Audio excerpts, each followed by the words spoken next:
Gözlerim bana baksın, yüreğim beni vursun. İçimde dersen bilsen, senden geçmezmen günüm. Küydürsün yaksan aşkın, derdime derman bakşın. Köseme sen bola yarım, dünyamın bahar yazır. Senin sevginden dönmeyen, asla senden gönlüm bölmörün gelmeyen. Sana baksam ben ne dedin bulyan görmeyen. Senden asla özgür gözeli dönmeyen. Sen sevmesen de beni yarım dönmeyen. Asla senden gönlüm bölmörün gelmeyen. Sana baksam ben nereden bulyan görmeyen. Senin asla özgür gözeli dönmeyen. Sen sevmesen de beni yarım.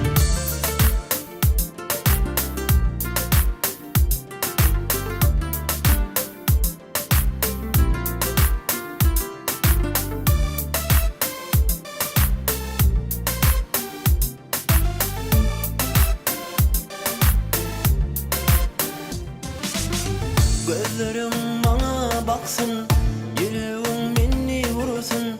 İçimde dersen bilsen, senden geçmezmen günüm. Küydürsün yaksan aşkın, derdime derman bakşın. Köseme sen bola yarım, dünyamın bahar yazır. Senin sevginden dönmeyen, asla senden gönlüm bölmörün gelmeyen. Sana baksam ben ne dedin bulyan görmeyen. Senden asla özgür gözeli dönmeyen.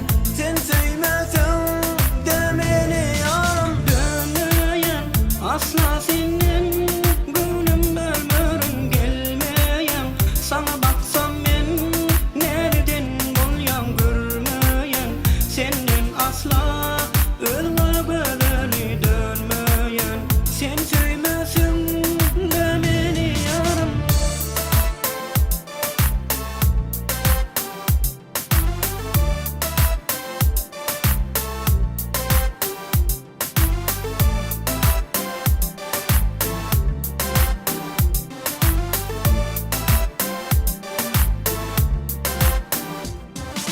Dönmeyen, asla senden gönlüm bölmörün gelmeyen.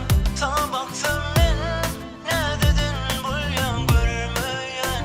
Senden asla özgür gözeli dönmeyen.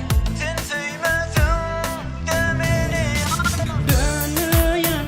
Asla senden gönlüm bölmörün gelmeyen. Sana baksam ben nereden bulyan görmeyen. Senden asla